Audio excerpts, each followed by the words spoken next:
IIHT Indian institute of handloom టెక్నాలజీకి కొండా లక్ష్మణ్ బాపూజీ గారి పేరు పెట్టుకున్నాం మనం. మహిళా యూనివర్సిటీ తెలంగాణలో ఉన్న ఏకైక మహిళా యూనివర్సిటీ.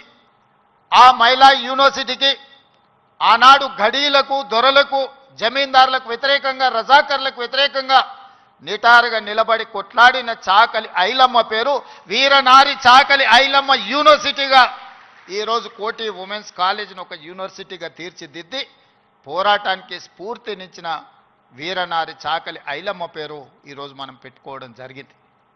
ఇవన్నీ ఎందుకు? ఇవన్నీ మనకి స్ఫూర్తిని నింపడానికి, మనలో పోరాట పటిమను పెంచడానికి. ఆనాడు తెలంగాణ యువత సమస్యల మీద పోరాటం చేసే చైతన్య పరులుగా ఉన్నారు. కానీ ఈనాడు ముఖ్యమంత్రిగా నాకు అందుతున్న సమాచారం తెలంగాణ ప్రాంతంలో జరుగుతున్న పరిణామాలు మానసిక వేదనకు గురి చేసే పరిస్థితి ఉన్నది. ఈరోజు పట్టణ ప్రాంతాలలో లేకపోతే యూనివర్సిటీలలో కాదు, చిన్న చిన్న కాలేజీల్లో, జూనియర్ కాలేజ్, డిగ్రీ కాలేజీల్లో కూడా విద్యార్థులు గంజాయి సేవించే పరిస్థితి వచ్చింది. ఇది తెలంగాణ సమాజాన్ని నిర్వీర్యం చేసే ప్రమాదం పొంచి ఉన్నది. ఇవాళ గంజాయి, డ్రగ్స్ తెలంగాణ సమాజాన్ని, యువతను పట్టి పీడిస్తున్నాయి. ఇవాళ సిద్ధాంతపరమైన పోరాటాలు లేకపోతే సామాజిక చైతన్యానికి సంబంధించిన ఉద్యమాలు లేకపోవడం వల్ల ఈరోజు ఈ విద్యార్థులు వ్యసనాల వైపు బానిసలు అవుతున్నారు. ఇది మనందరం, ఇక్కడున్న మేధావులందరూ ఆలోచన చేయాలి, చర్చ చేయాలి. ఈ పరిస్థితుల్లో మనందరం ఒకనాడు తెలంగాణ సమాజంలో కావచ్చు, ఈ దేశంలో కావచ్చు, శ్రీమతి ఇందిరాగాంధీ గారు, పివి నరసింహారావు గారు తీసుకొచ్చిన agriculture ceiling act, urban ceiling act ద్వారా జాగీర్దారులు, జమీందారులు, భూస్వాముల దగ్గరున్న వేలాది ఎకరాల భూములను, కొన్ని లక్షల ఎకరాల భూములను సేకరించి దళితులకు, గిరిజనులకు అసైన్మెంట్ పట్టాల పేరు మీద భూములు ఇచ్చారు.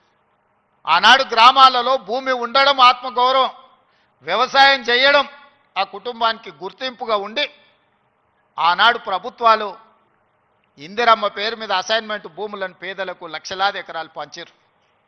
ఆ తర్వాత పోడు భూముల పట్టాలు 25 లక్షల ఎకరాల అసైన్మెంట్ భూముల పట్టాలు దళితుల, గిరిజనులకు ఇస్తే 10 లక్షల ఎకరాల భూములు ఆదివాసీలకు పోడు భూముల పట్టాలిచ్చి ఈరోజు ఈ రాష్ట్రంలో దళితులు, గిరిజనులు భూ యజమానులుగా ఉన్నారు అని అంటే ఆనాడు తీసుకొచ్చిన అగ్రికల్చర్ సీలింగ్ యాక్ట్ అన్న సంగతి ఈరోజు మనందరికీ తెలుసు. ఈరోజు సొంత ఇంటి కళ.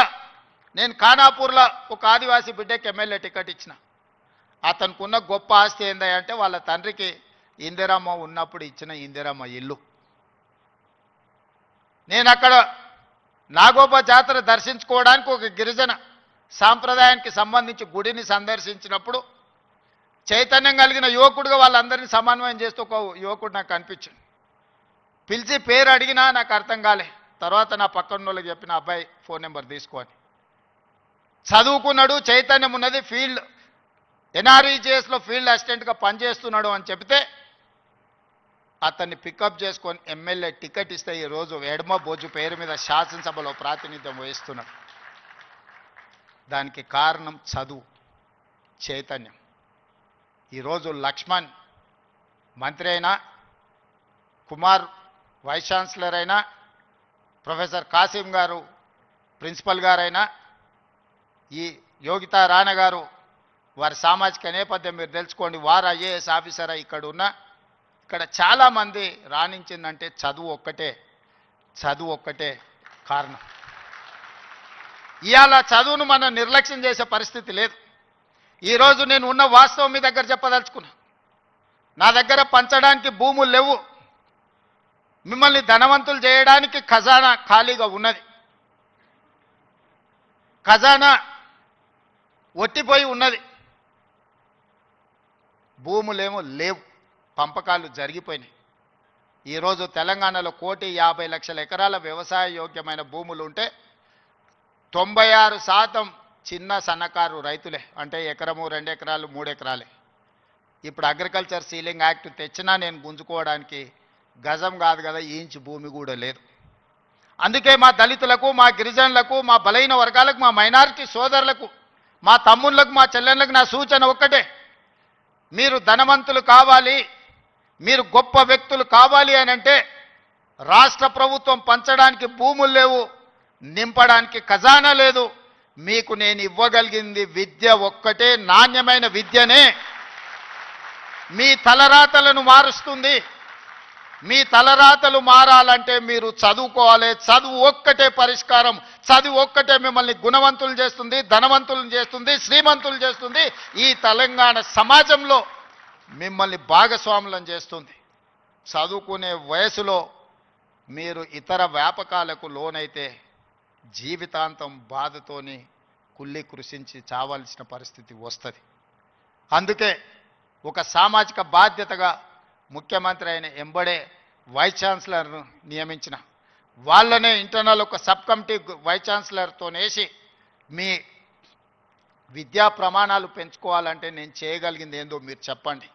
నియామకాలతో పాటు ప్రొఫెసర్ల వయసు పెంచడంతో పాటు నిధుల కేటాయింపు వరకు మీకు ఏం కావాలన్నా మీకు పూర్తి స్వేచ్ఛనిస్తున్నా, మీరు ప్రణాళికలు సిద్ధం చేసుకోండి అని ఆదేశాలు ఇచ్చిన.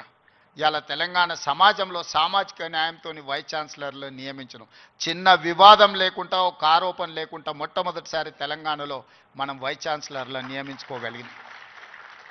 ఇవాళ పబ్లిక్ సర్వీస్ కమిషన్కి ఒక బలహీన వర్గాలకు సంబంధించిన బుర్రా వెంకటేశంని ఒక రెసిడెన్షియల్ స్కూల్లో గవర్నమెంట్ హాస్టల్లో చదువుకున్న విద్యార్థి ఈరోజు పబ్లిక్ సర్వీస్ కమిషన్ చైర్మన్గా పనిచేస్తున్నాడు. వీళ్ళందరికీ ఒక చైతన్యం ఉంది, సామాజిక బాధ్యత ఉంది. కష్టాలు చూసి వచ్చారు. పేదరికం వాళ్ళ జీవితంలో ఒక భాగం. కొంతమందికి పేదరికం ఎక్స్కర్షన్.